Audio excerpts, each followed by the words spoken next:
Cha sút đây nèទាំងអស់គ្នាថ្ងៃនេះខ្ញុំនឹងបង្ហាញលោកអ្នកពីរបៀបនៃការធ្វើម្ទេសជក់ទឹកត្រីងាយបំផុតដែលយើងអាចរក្សាម្ទេសទុកបានយូរហើយយើងអាចទុកបានរាប់ខែណោះចាអត់ខូចទេនៅពេលដែលយើងញ៉ាំបាយយើងត្រូវការម្ទេសទឹកត្រីអីគឺយើងយកមកជាមួយគ្នាតែម្ដងមានទាំងម្ទេសមានទាំងទឹកត្រីហើយវាគឺជារូបមន្តងាយបំផុតដែលនាងខ្ញុំធ្វើវាជាប្រចាំចាសម្រាប់គ្រួសារខ្ញុំហើយបើសិនជាលោកអ្នករក្សាវាធ្វើហើយរក្សាវាក្នុងទូទឹកកកវារឹតទៅទុកបានយូរជាងនេះទៀតតោះយើងមើលថាតើយើងត្រូវធ្វើខ្លះតើទៅនឹងម្ទេសជ្រក់ត្រីនេះគឺជាម្ទេសដែលខ្ញុំបានលាងហើយហាលវាឲ្យស្ពបឲ្យអស់ទឹកណាព្រោះថានៅពេលដែលយើងវាមានទឹកអញ្ចឹងវាអាចធ្វើឲ្យទឹកត្រីយើងនឹងឡើងផ្សិតឬក៏ទាត់អត់បានយូរទេអញ្ចឹងនេះគឺជាម្ទេសដែលខ្ញុំហាលរួចហើយឲ្យវាស្ពបបន្តិច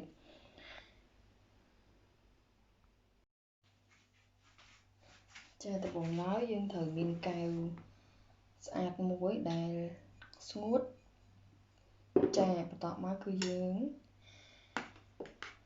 ចាយើងដួសម្ទេសចូល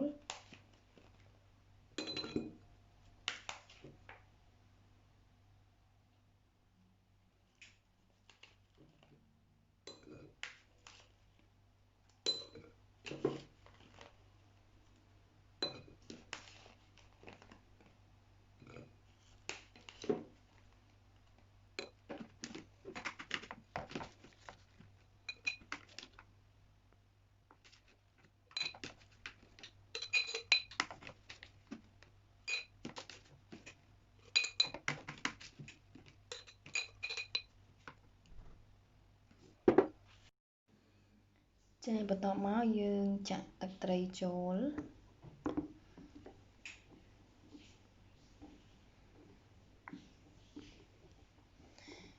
ខ្ញុំធ្វើនេះគឺខ្ញុំទុកបាន10ខែញ៉ាំ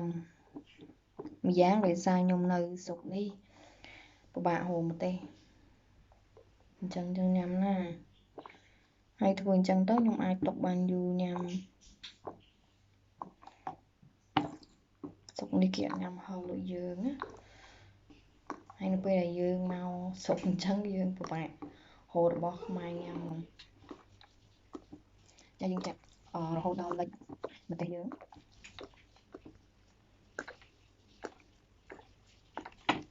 ហើយយើងធ្វើនេះគឺពេលណាយើងរបស់យើងផ្លេចទឹកម្ទេសមកពីផ្សារអីណាបាននេះជួយចាបានតិចតាមត្រីជួយញ៉ាំជាមួយឆាជាមួយស្ករអីគឺឆ្ងាញ់ព្រោះថាវាមានទាំងម្ទេសមានទាំងត្រីយកមកសែនហ្នឹង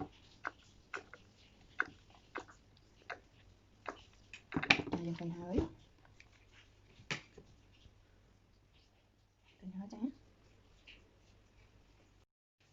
ចាហើយយើងរោកម្ដងវាដាក់ក្នុងទូទឹកកកនេះចាដាក់ក្នុងទូទឹកកកបានរាប់ខែញ៉ាំចោះងាយចាកុំភ្លេចធ្វើទាំងអស់គ្នាណាអរគុណសម្រាប់ការទស្សនា